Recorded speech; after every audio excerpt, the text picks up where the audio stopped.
अगला देखिए fake address 47 voter ID Diamond Harbour में। अभिषेक बनर्जी जी, डायमंड हार्बर में 47 वोटर आईडी हाउस नंबर 189 के पोलिंग बूथ 131 पर रजिस्टर हुए हैं। मल्टीपल रिलीजन के एक ही घर नंबर 0011 पे बूथ नंबर 103 पे फाल्टा असेंबली में डायमंड हार्बर जो लोकसभा है वहां पे रजिस्टर हुए। खुर्शीद आलम एक ही रहता है लेकिन इनका बाप बार बार बदल जाता है। खुर्शीद आलम वहीं रहते, बाप बदल जाता है भाई वोटर लिस्ट में। अगर आप देखिए कहां पे डायमंड हार्बर में, अभिषेक जी जाइए कभी मिलके तो आइए और पता कीजिए क्या खुर्शीद आलम के पिताजी एक ही हैं कि अलग अलग बदल गए हैं और इनका नाम कैसे बार बार बदल गया है। और आगे देखिए मास वोटर एडिशन की बात करूं 301/1724 में से 301 बूथ में डायमंड हार्बर में 15% वृद्धि हुई है पिछले 4 सालों में और सारे टीएमसी ने जीते हैं। वे बल्क एडिशन है भाई। फाल्टा में 17, डायमंड हार्बर में 35, विष्णुपुर में 92, महेशताला में 89, बाजबाज में 32। अभिषेक बनर्जी जी कहां हो आप? देखिए क्या हो रहा डायमंड हार्बर में, चेक करिए। वहां पे सरकार भी आपकी है, बीएलओ भी आपके हैं, बीएलए भी आपके हैं। तो क्या आप चुनाव इसीलिए जीत रहे हो? ये जो फर्जी वोट एडिशन क्या आपके अनुसार हो रही है? और जब इलेक्शन कमीशन इसकी सफाई की बात करता है कि ऐसी इंटेंसिव सफाई चलनी चाहिए, कार्रवाई होनी चाहिए, तो आप अपने घुसपैठी वोट बैंक को, एक स्पेशल वोट बैंक को बचाने के लिए आप रिफॉर्म्स को रोकने का काम करते हो। और ममता बनर्जी जी से मैं सवाल पूछना चाहता हूं भाई, आप 2005 में लोकसभा में, मुझे आज भी याद है, स्पीकर की चेयर के पास जाके फेंक दिए थे उन्होंने कागज जोर से और कहा था बांग्लादेशी घुसपैठियों को वोट बैंक बन रहा है और ये लिस्ट में उनके नाम है, आप लोग रोकने का काम नहीं करते हैं। तो ममता बनर्जी जी आज अगर सफाई होने का काम होता है तो फर्जी घुसपैठिए जो वोट बैंक है उसकी सफाई अभियान पे आप रोक क्यों लगवाना चाहते हो? क्या तब आप दिखावा करते थे और आज घुसपैठिए वोट बैंक को बचाने के लिए ममता बनर्जी जी घड़ियाली आंसू बहा रही हैं?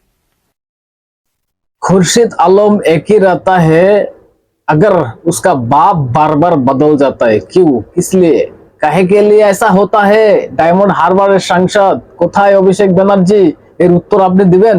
দর্শক আপনারা দেখলেন এবং শুনলেন বিজেপি নেতার বক্তব্য। নাম অনুরাগ ঠাকুর, তার একটা প্রেস মিট।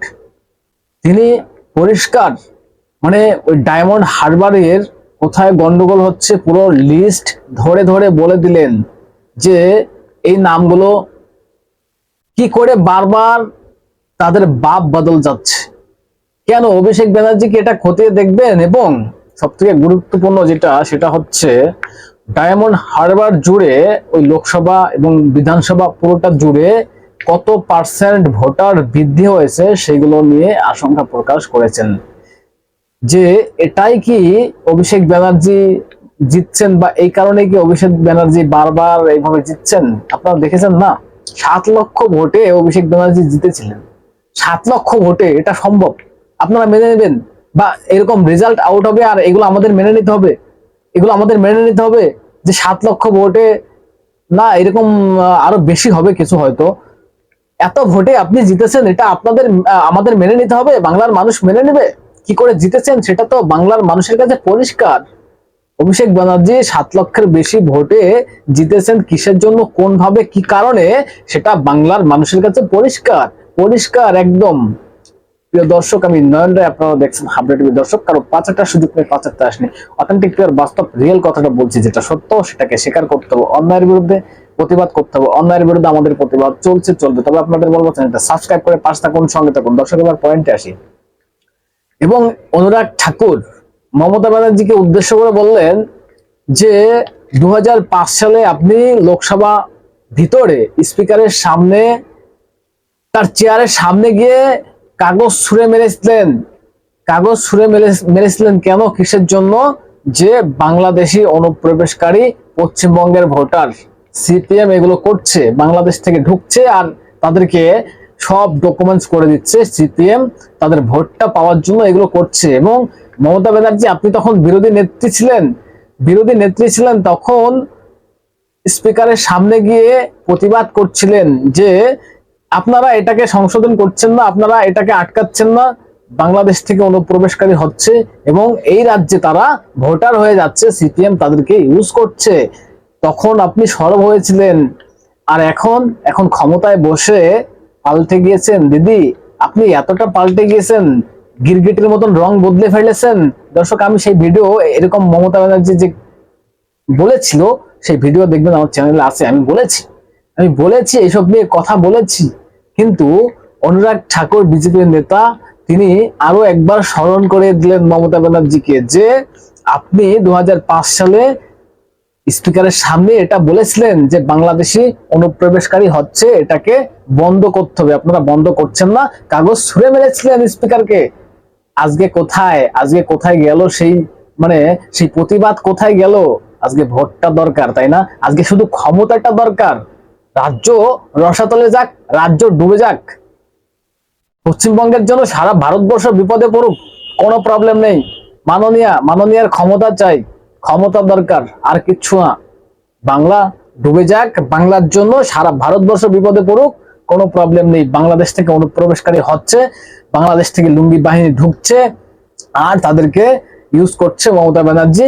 এই রোহিঙ্গা এবং বাংলাদেশিদের বাঁচানোর জন্য পথে নেমেছিল, আপনারা তো দেখেছেন, আমি দেখিয়েছি, সেই ভিডিও চ্যানেলে আছে, যে পুরো চোরের সরকারটা মিলে রাস্তায় নেমেছে যে এসআইআর করতে দেব না, সিএএ করতে দেব না, বাংলাদেশি মুসলিম রোহিঙ্গাদের নাম কাটতে দেব না, একটা নাম কেটে দেখান, আন্দোলন তৈরি করব, অবরোধ করে ফেলবো, ভাইপো বলেছিলেন, অবরোধ করে ফেলবো, কমিশনকে ঘেরাও করে ফেলবো, বাংলাকে অচল করে ফেলবো, এইসব বক্তব্য দিয়েছেন। গোটা চোরের সরকারটা মিলে রাস্তায় নেমেছেন প্রতিবাদ করতে, যে কেন বাঙালি নিয়ে সেন্টিমেন্ট খেলতে গিয়ে বাংলাদেশি অনুপ্রবেশকারী রোহিঙ্গাদের বাঁচানোর চেষ্টা এখনো হচ্ছে। অনুরাগ ঠাকুর তো পুরো তথ্য দিলেন যে ডায়মন্ড হারবারে কত পার্সেন্ট ভোট বেড়েছে, কি কারণে বেড়েছে, কেন এত পার্সেন্ট ভোট বাড়লো, তার হিসাবটা কে দেবে? অভিষেকের হাতে তো সবকিছু, তার সরকার, তার ডিএম, তার সবকিছু তার হাতে। তাহলে এটাকে কে দেখবে? 7 লক্ষ ভোটে জিতেছেন, তাই না? 7 লক্ষ ভোটে কি করে জিতেছেন সেটা তো বাংলার মানুষের কাছে পরিষ্কার বাংলার মানুষের কাছে। এবং আমরা চাই দ্রুত পশ্চিমবঙ্গে এসআইআর শুরু হোক এবং উড়িষ্যার মতন এই রাজ্যে যারা ভুয়ো ভোটার আছে তাদেরকে কেটে ফেলা হোক, বাংলাদেশি রোহিঙ্গা মুসলিমদেরকে এই রাজ্য থেকে তাড়ানো হোক, এবং সঙ্গে মমতা ব্যানার্জি তাদের খালা ফুফু না কি বলবেন, তাদেরকে সহকারে, মমতা ব্যানার্জিকে সহকারে একদম ছুঁড়ে ফেলে দিতে হবে। বাংলাদেশে চলে যান, বাংলাদেশে গিয়ে বাংলাদেশ থাকুন। এত যদি মুসলিমদের এই রাজ্যে থাকার অধিকার দিতে পারেন, ভাবতে পারেন, তাহলে আপনি বাংলাদেশ চলে যান। আর আপনাকে বাংলাদেশ যেতে হবে। 2026-এ যদি ক্ষমতাটা পাল্টি হয়, বাংলার মানুষ অনেকটা জেগেছে, বাংলার হিন্দুরা অনেকটা জেগেছে, বুঝতে শিখেছে, কিন্তু 26-এ যদি পরিবর্তনটা হয় তাহলে আপনার এই শেখ হাসিনার মতন এই রাজ্য ছেড়ে পালানো লাগবে, আমার তো সেটাই মনে হচ্ছে, যা পরিস্থিতি দেখছি, যা আপনি করেছেন, যা আপনি শুরু করেছেন। শেখ হাসিনা তো বাংলাদেশ থেকে পালিয়ে ভারতবর্ষে এসেছেন, আপনি কোথায় যাবেন পালানোর জন্য? আমি এটা ভাবছি, শুধু এই রাজ্য ছেড়ে পালিয়ে কোথায়, কোন রাজ্যে যাবেন? না দেশ ছেড়ে বিদেশ চলে যাবেন? ভাইপো কোথায় যাবে? আমি তো এটা ভাবছি। দর্শক, কি বলবেন বলুন তো, কি বলবেন? কি করে বাংলায় ভোট হয়? কেন এসআইআর নিয়ে এত বিক্ষোভ, ক্ষোভ, কেন বাধা? আজকের দিনে দাঁড়িয়ে মমতা ব্যানার্জি ভুলে গিয়েছেন তার সেই 2005 সালের ঘটনা, তার কথা। কি বলবেন বলুন তো? এসব নিয়ে আপনাদের গুরুত্বপূর্ণ মতামত জানাবেন কমেন্টস করে, এবং নজর রাখবেন হাবড়া টিভিতে, চ্যানেলটা সাবস্ক্রাইব করে পাশে থাকবেন, সঙ্গে থাকবেন।